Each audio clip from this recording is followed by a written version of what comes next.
HQ Tactica for the Sisters of Battle. We're going to cover Uriah Jacobus, the, quote, protector of the faith. It's this crazy old man with a shotgun. He's a great HQ choice. He's a pretty decent warlord choice, even though St. Celestine's going to be better. But he's pretty good.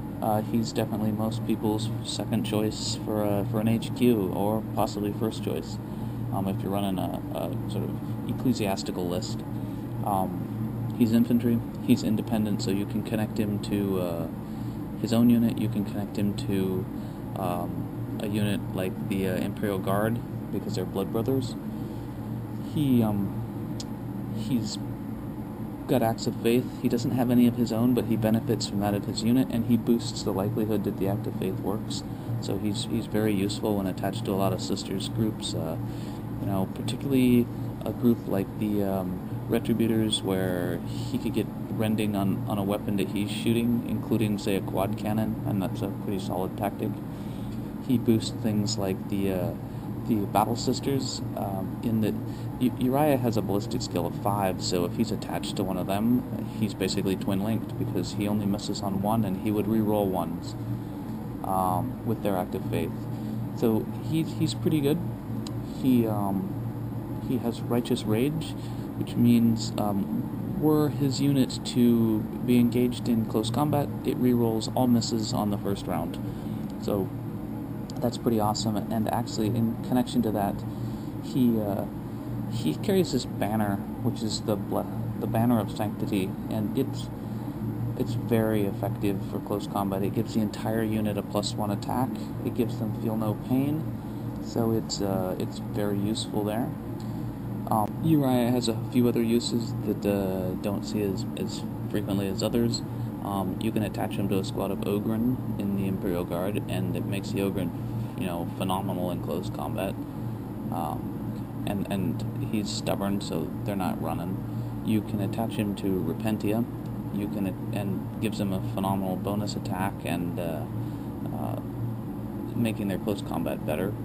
You can attach him to entire mobs of guards, so a huge platoon squad of which doesn't have a great number of attacks, but or great likelihood to hit with their attacks, I should say. But with Uriah with them, they get to re-roll everything. So a mob of guard with Uriah gets a phenomenal number of hits.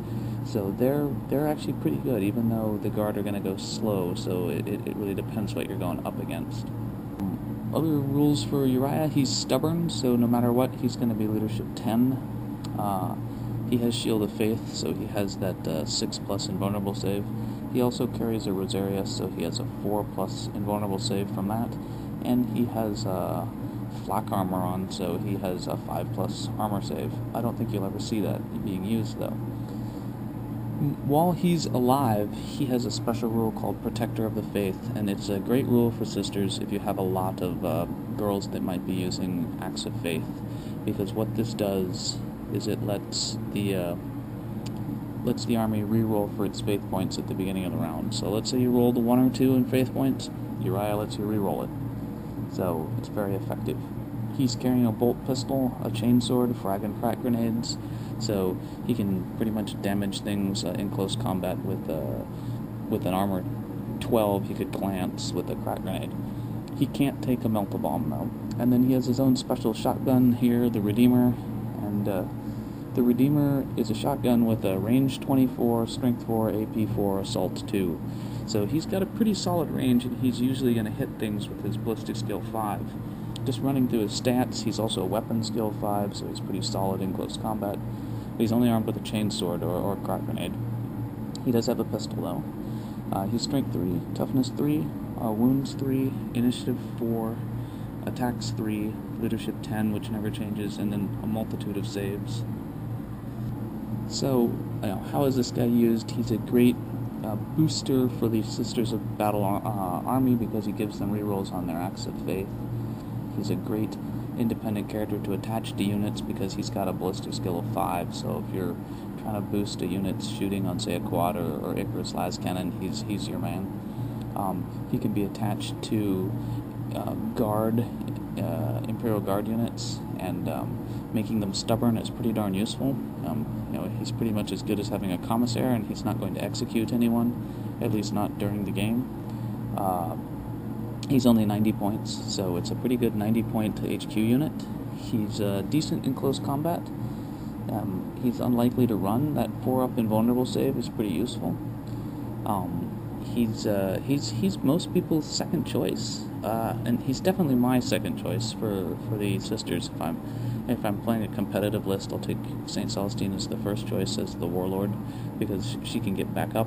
Uriah can't. But other than that, he's pretty solid. I would say his major disadvantage is that he, of course, doesn't have Eternal Warrior, so Strength 6 hit that he doesn't save will kill him instantly, even though he has 3 wounds. So, summary for Uriah Jacobus: really good HQ choice. He's got everything you would want for a Sisters of Battle HQ, other than a great armor save. He's got a solid 5/5 ballistic weapon skill. He's got the standard Sisters toughness, so he's only toughness 3. He gives his unit a phenomenal number of attacks in close combat. So if he's in a squad with Death Cult Assassins and Crusaders, for example, they're going to get a phenomenal number of attacks, because they're going to get to reroll everything they miss. They get the extra attack for having Uriah with them, and that goes for every round. The reroll is only on the first round. So he's a good choice to take. I would say most Sisters players easily take him in most of their lists.